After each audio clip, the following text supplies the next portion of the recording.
I'm Johnny Detroit. With me is the man himself with the strip club voice, Ken Thomson, Pregame Pro radio legend. Ken, how you doing, buddy?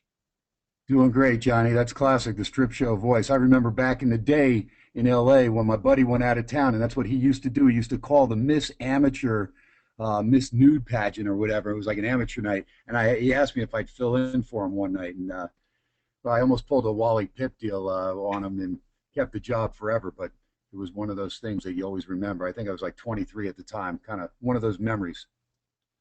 Well, that is one of the things is what the hell? Hold on a second. There we go. I was like, what the hell slide was that? Oh, that's an old one. All right, so we're here to talk college basketball. We got 30 minutes, so we're going to get right into it. One of the reasons I chose you to be on this show is for those who aren't aware, Ken lives and breathes college basketball. He's followed it. He's reported on games. And I know a lot of people, when they hear this, are going to think 1980s Kevin Duffy or, the scammy capper stuff, but he does have connections. What he does with the radio and the broadcasting, I don't really think I've met anybody who has had any more connections than Chuck or Ken does in college basketball. So what we're going to do is we're going to go over a couple different things, starting off with the most obvious, and then close with the one of why you should look at someone like Ken Thomson. So Ken, I'm just going to kind of go one by one, sit back, and let you go. So the first thing, we got a couple days to go, and how do you get ready? And I know you're not actually looking at a screen right now, so I'm showing my screen to everybody here. This is my sports option screen. And what you see in front of you, you see the NBA lines, you see them moving, you see the lines for Wednesday. Click the football, you see all the football stuff. But if I go back to basketball, I mean, we're what, 48 hours away, and there's no lines.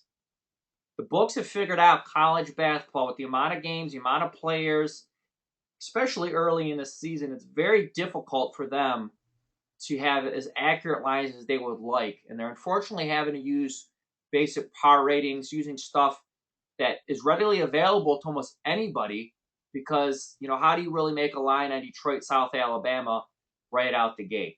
So what we're going to do is we're going to jump in right into that, Ken. How would you recommend and what do you do to get ready for college basketball?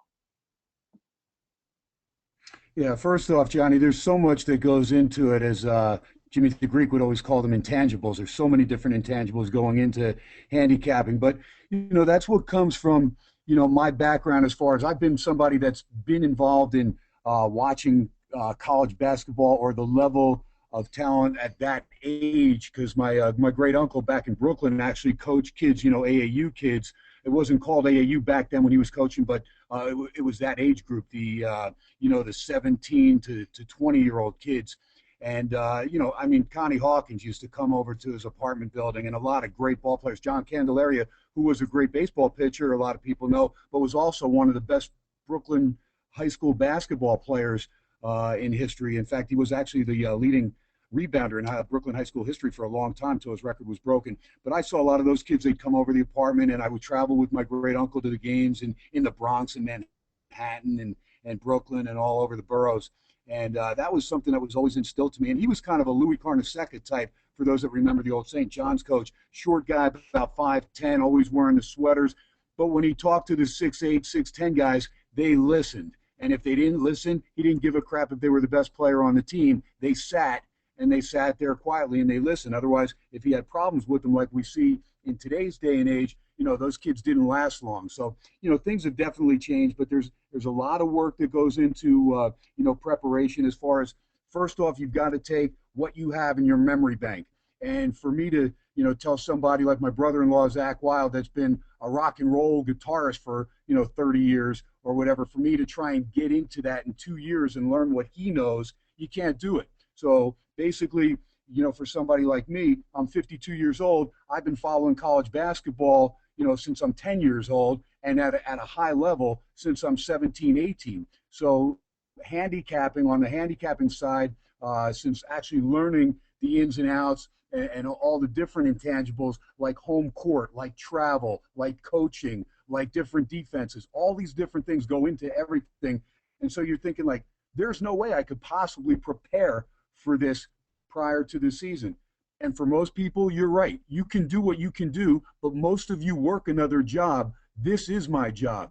I do a sports talk radio show 5 nights a week. I get my own guests. I called college basketball myself on the air for 7.5 years for Long Beach State and UC Riverside, both teams that are in the Big West. And so I follow the smaller conferences as well as the large conferences. I've got about 60 of the top broadcasters that are good friends of mine that have been coming on my sports talk shows for better than 2 decades. Some of them, most of them, a decade or more. Arizona, I've known for 23 years. Roxy Bernstein's the voice of Cal. He's entering his 18th year. I knew Roxy when he was 16 years old going to sportscaster camps. So these are relationships that I have forged ahead with and stayed tight with these guys.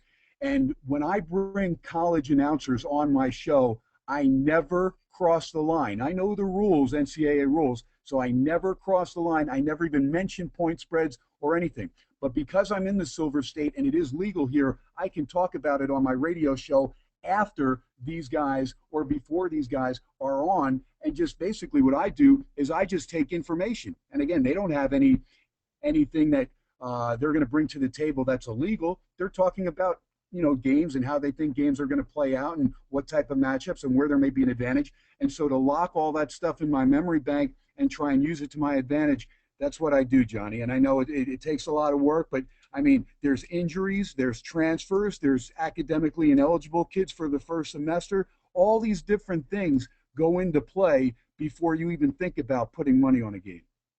So for the guy, like you said, who has the 9 to 5, who doesn't have all the connections with coaches and broadcasters to kind of, like you said, nothing illegal, but to know how practice is going, to know stuff maybe off the air. Mm-hmm. They say so-and-so is banging so-and-so's girlfriend and he found out, and mm-hmm. they're not really, they don't have the chemistry like they used to. Nothing illegal, nothing like right. that, but to use an old 80s saying, kind of like inside information. Putting that aside, that's a value and an asset of working and investing in Ken Thomson. What would you advise a guy with the 9 to 5? What would you recommend for them to start doing? Any kind of literature, certain things online, power ratings? Sure. What would you advise them to start doing in their spot that they're in? Yeah, and I'm a little different than probably 90% of your handicappers at pregame, Johnny D, in all the sports. I know all the guys that I know basically that I talk to, they are guys that will have their power rankings and they have a certain set way on how they adjust those power rankings. I'm a guy that, like I said, this is what I do. I have my daughter and then, and I have sports, and that is my life. And in fact, the greatest thing is my daughter's going to be 13 in January. She just told me, Dad, I want to get into sportscasting. Nice. And she could tell you, she could tell more kids in her 7th grade class about the line of scrimmage, blindside, blitzing, all that stuff that they wouldn't have a clue on. And those are the boys, and she's been an athlete. So it's kind of nice to have that common thread, that bond there. But as far as I'm sorry, as far as the average guy that's working his butt off, you've got to read. And if there's a game or a conference that you focus in on, and Fezzik told me, and I'm good friends with Fez, for 99% of the people, I would tell you, focus in on one conference or two conferences. If you're a Midwest guy and you like the Big Ten, or you're a Pac-12 guy, focus in on that particular conference, because that in itself is a load. You're talking about 12 teams. You can read. You can go find the local newspaper there that you might get something out of. You can go online and you can Google stuff and maybe pick up a coach's show or something like that, and maybe find some of those intangible ingredients we're talking about prior to a matchup. But for me, if I'm doing it to actually make money, I'm going to rely on guys that do it for a living. And so even though I feel that I'm as sharp a handicapper in several sports as most, there's times that I'll look to other handicappers because I know they're better in certain sports or certain areas geographically of the country than I might be. And whether it's a trade deal where I'll give them something for something, or I'll even pay for their insight or their information, that's invaluable to me. Sometimes you got to put money out to make money. And I know you get different people that go to the pregame site. You've got your guys that basically want to go on there and grab all the free plays and everything that they can. Well, I will tell you, first off, I know that when I'm putting up a free play, it's probably, on a college football Saturday, fifth or sixth on my board. I'm going to put it up. I still think it's a good play, but I'm not going to give you my top 1, 2, or 3 play unless you pay for it, because the prices on pregame, first of all, are so reasonable that to me it's a joke, basically, as far as the way you guys charge, Johnny. And I think it's an advantage for a player to have a site like pregame, and I know there's some other competitive sites out there like that have good pricing deals. And to me, that's what I would look for, is to, again, find the guys that are hot too, because there's times that I go cold that, hey, sometimes just things go cold. So, as handicappers that have been veterans, we know, just get back on the horse, get back on the bicycle, ride. You're going to ride your way out of it. But understanding, a player that's coming in and doesn't know you, and taking a chance that if you go cold,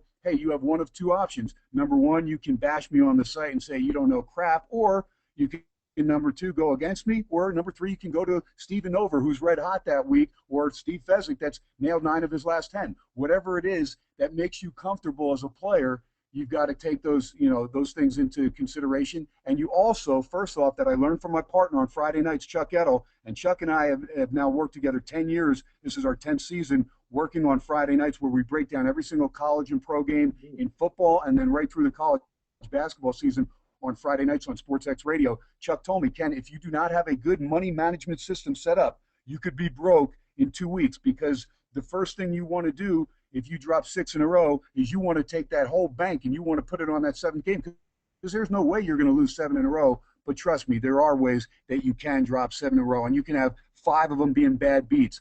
But that stuff happens, and for anybody that's been doing it as long as we have, Johnny, those people know that, and that comes with wisdom and experience from doing it as long as we have.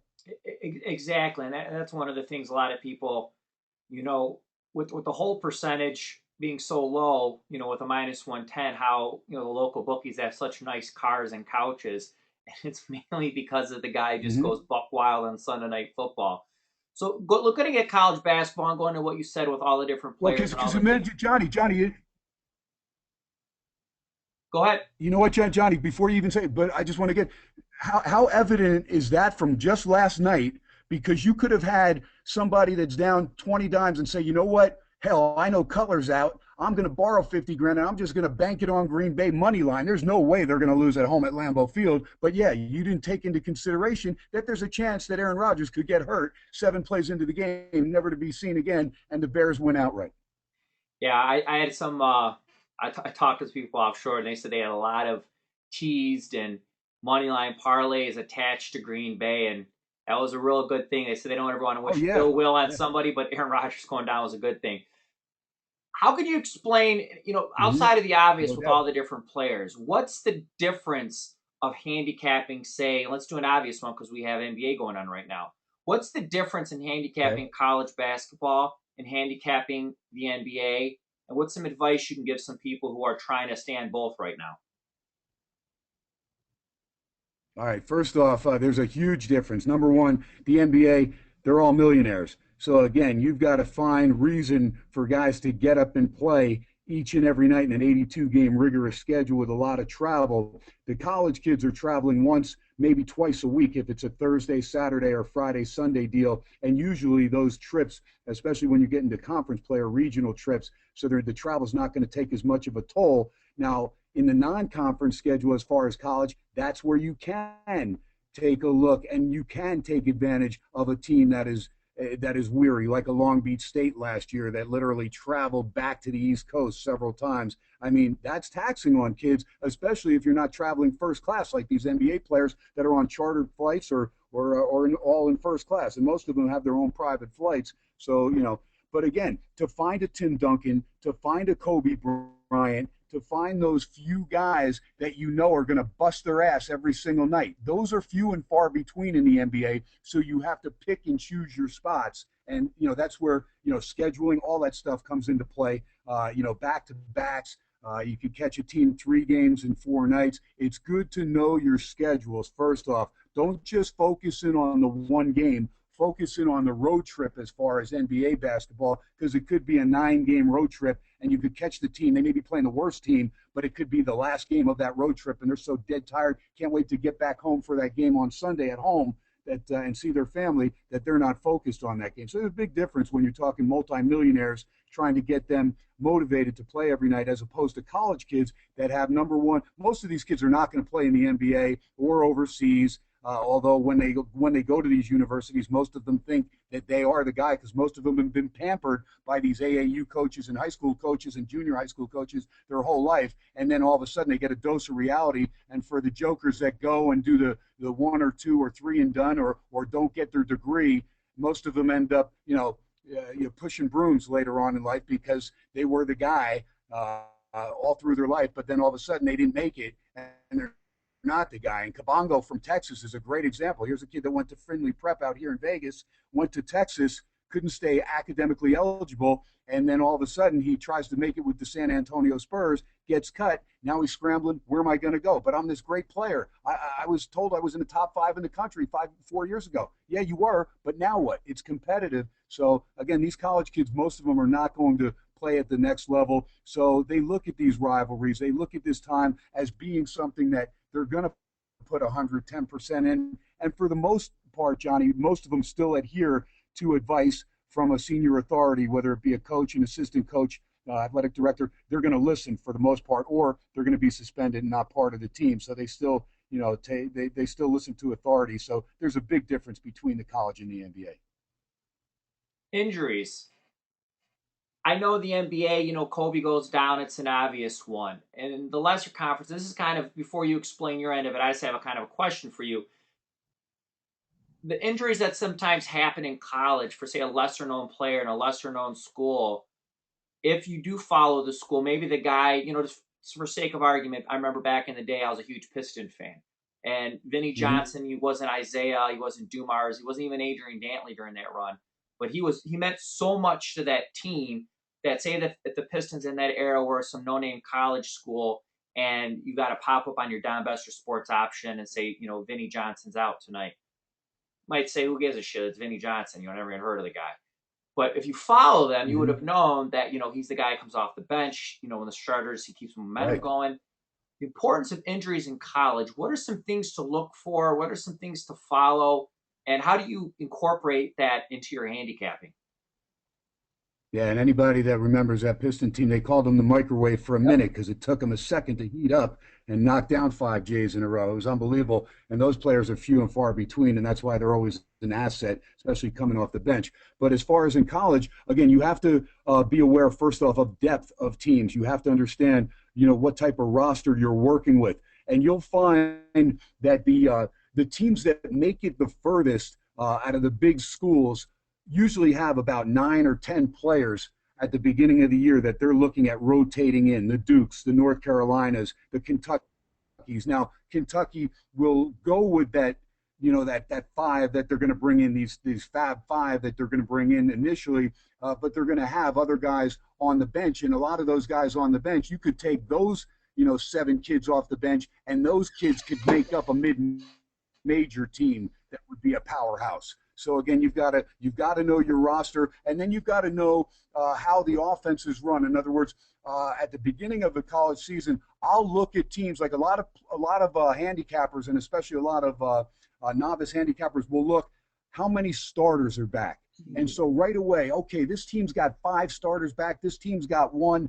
This team's got to be the one that's going to take off and take care of it. Yeah, but those 5 starters may be weak.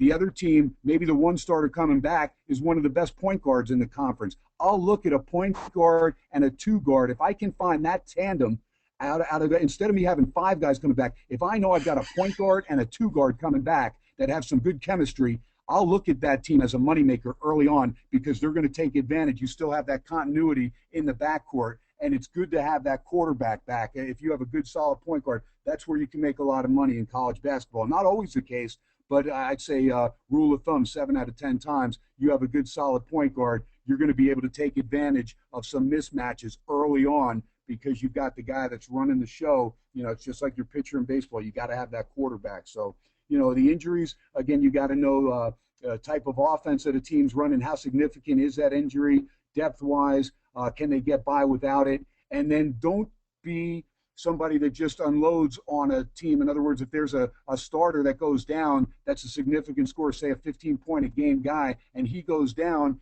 that first game, you'll always hear the expression, well, the team rallied around, that injury. And basically what they're saying is that, first off, most teams that are playing them, and the team that's going to play them the next night, they probably don't have any film on that team playing without that guy. So there's going to be different things that happen, and this other team's not going to know because they're not going to have film of how that team's going to play without this guy. So in one aspect, it's a liability for the team where the guy got hurt, but it's also an asset in another angle because, again, the other team that they're playing has no clue on how they're going to work the offense now without this significant part of it that has gone down. To be honest, and all the webinars I've done, I've never had anyone bring that up when talking injuries, saying that it could be a benefit depending on the school and the player if a guy goes down, because the guy coming in, if you know a lot about the school and you're researching, or you know his background or what he played in high school, or however it may be, that other school is prepping and practicing to play against Ken Thomson. Ken Thomson goes down, and Marco D'Angelo steps up, and until they realize how big he is, they're going to be concerned because they're not going to know how to counter that. And speaking of things to counter, and I've had everyone I've talked to so far offline about the new season coming up, the new rules. So first off, we're going to lower it a little bit for the people that aren't really aware, the guys that are excited about college basketball but don't follow to the extent to even know what the hell I'm talking about. Briefly go over the new rules, and then let me know how you think that's going to affect the season and your thoughts on that. Okay, first off, I agree with some of them. I like the new rule to where you've got to be set as far as to take a charge when the player with the ball takes off to go in the air. In other words, you've already got to have your position established. You can't slide under the guy when he's in the air, which I've been a proponent of that for a long time because it irks the crap out of me how some of these kids slide over. This guy's already in the air. What's he going to do? Stop in the midair? I mean, it's almost the same thing as some of this targeting crap that you're seeing in college football and even the NFL, where these guys can't stop if they've already launched themselves, and then that player, that receiver, ends up going downward and contorting his body to where then it becomes a helmet to helmet. But this guy's already left to go nail the guy in the chest, but all of a sudden he can't. And it's the same thing as far as, the sliding over to take a charge. Hey, anybody can do that, and I've seen games blown on that and, point spreads lost. And to me, it's just,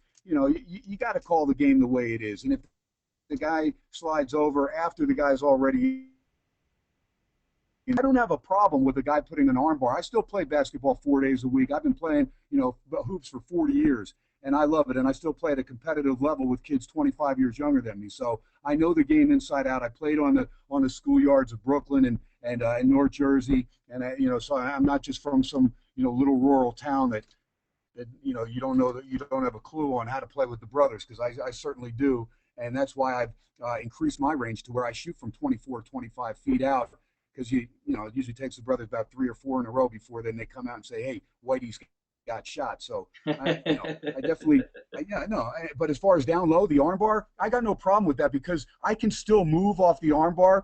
The hand checking, I'm glad they eliminated the hand checking, because there's hand checks to where guys can immobilize the ball handler, and I don't think that's right. So I like to, again, I'm okay with some of the changes.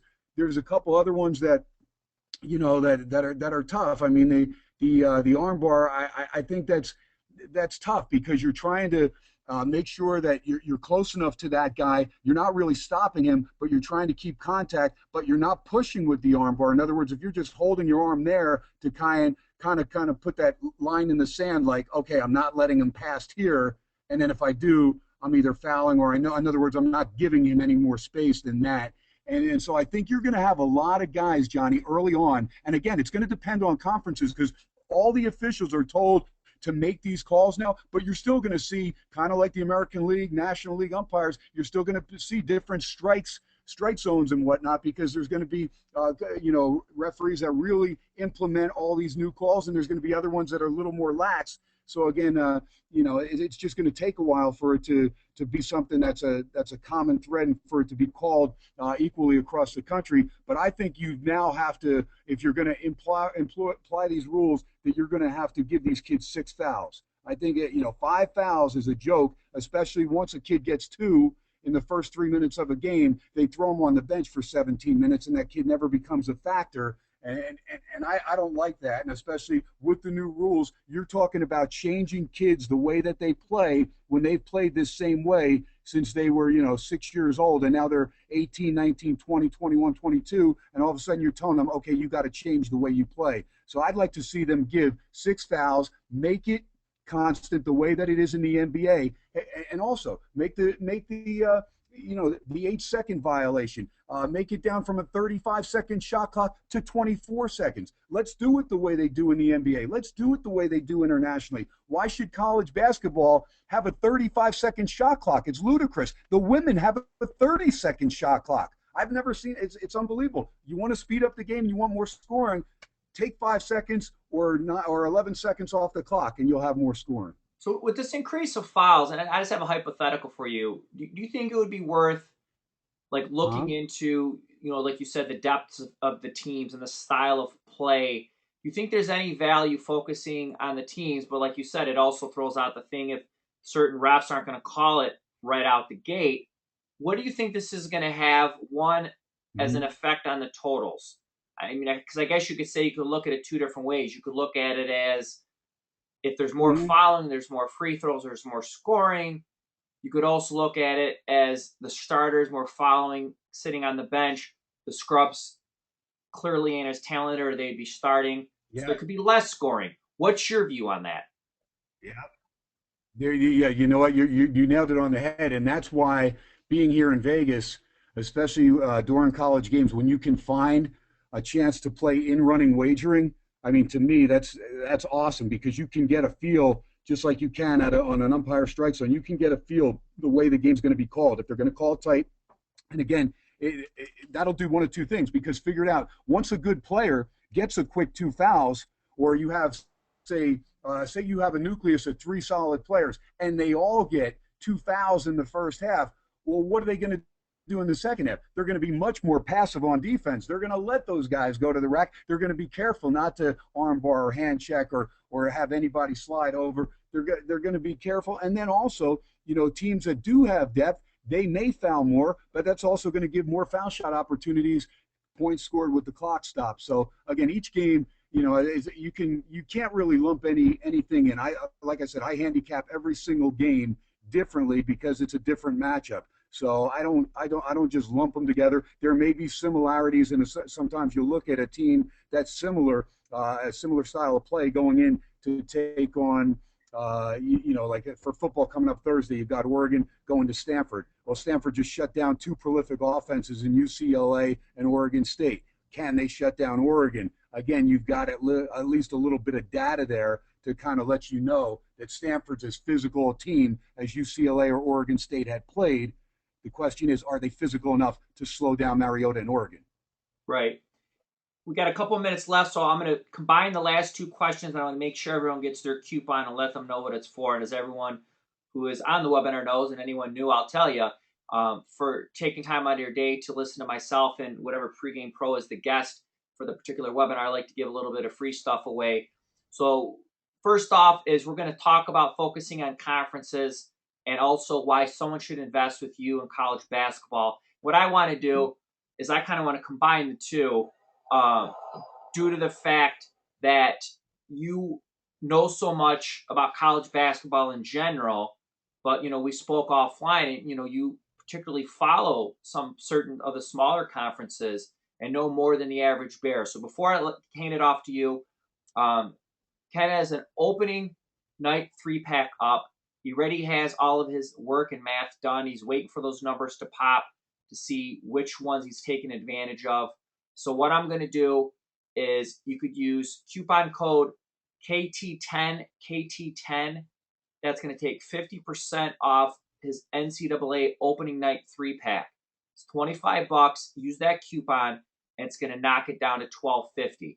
So what I want to do, Ken, is you tell me one, focusing on conferences, what's your specialty? And two, if I'm listening to this either now or in the archives, why should I spend my money and give a shit what you say on who I should be betting on? Go ahead. All right. First off, as far as I'll address the why you should invest in me is again 4 decades of watching games. I'm not talking 10 games a week. I'm talking in excess of probably 30 college basketball games a week during the season. And there's a lot of handicappers out there that they don't watch. They look at box scores and they do it in football. They do, and you know what? Sometimes they get away with it. But when it comes down to crunch time, I know damn well that I'd rather have watched the game because the game could have turned on one certain 5 minute sequence or 2 minute sequence as opposed to just looking at a box score and trying to figure stuff out. Because as people that watch games, that you've seen many games where you always hear the guy say, "Well, that score is not indicative of the way the game was played." That happens all the time. So I'm somebody that's going to do my homework first off. I've got more connections than anybody in this industry, again, because of the job, the nature of the beast, of what I do for a living. And again, you're going to get 110% from me. If I give it out as a play, trust me, my money will be on it big time. And that's what I do. And I handicap for some big time people out here in Las Vegas, and they bet a lot more than I do. These guys, I'm talking, there's guys that will bet up to 6 figures a game. I don't have that to bet, but I'm getting closer because my limit keeps going up each and every college basketball season. You can talk to Matt Humans over there. You can email him and ask him. I hold the record in the Review Journal for 14 straight consecutive picks in the hot corner, and 11 of them were college basketball plays. So Matt is somebody that knows the game inside out, and he'll tell you. I'm one of the first guys that he comes to when it comes to college basketball to put a panel together. So I enjoy the sport. I think it's the greatest sport in the world. That and college football are my two favorites. I love the NFL and the NBA. I enjoy, but there's nothing to me like college hoops, March Madness. And I had my best last part of February, from the 15th of February through the end of March last year. I was 32-13. And for those of you that know who Crackman is out here in Las Vegas, you can ask them. He got a text of all 45 of those games because Billy's one of my good friends. Ken, couldn't say it better myself. It And as was a far as pleasure to have I'm you sorry on. I want everyone to realize there's a thread right now in the forums that you can go to, and it's sticky at the top. If you have a question for Ken or any of the other pros, or just a general college basketball question, make sure you jump in and ask. That's one of the things we're here for. 99% of the stuff at Pregame is absolutely free information-wise. If you choose to purchase a Pregame Pro and spend money, it's 100% on you. If you don't, we're not going to kick you off the site. So, Ken, is there anything you want to say before I close this out? Yeah, Johnny, I forgot to address the other part. Conferences that I focus in on, the Big West, I call games. I'm connected to a ton of people there, but there's several other conferences, smaller ones, Horizon, Summit, that I've got connections in as well. I look at those because the lines are off more there than they are in the Pac-12 or the Big Ten or the ACC or the SEC, or Big 12. So that's why I'll focus in on some of those smaller conferences. But I do follow the Pac-10 extensively, the Big Ten, college basketball, those major conferences. But those lines, like the NFL compared to college football, are always going to be tighter because they're under the microscope a little bit more, Johnny. I 100%. I mean, your game with Duke in Maryland is more likely to be a more accurate line for obvious reasons than who gives a shit state versus, who gives a shit university. So with that being said, don't forget your Exactly. coupon. This is going to be uploaded within the hour to the pregame site. If you have a question for Ken or anybody else, make sure you jump in the forums and ask away. Ken's packages are ready up. Take advantage of that coupon, get your half off. And that's going to do it. If you are looking to invest in Ken for the season, email me personally at johnny@pregame.com. I'll take care of you. I'll give you a discount for taking the time out of your day to listen to me and Ken babble about college basketball. So I'm Johnny Detroit. He's Ken Thomson. This is pregame.com. And as always, from me to you, best of luck.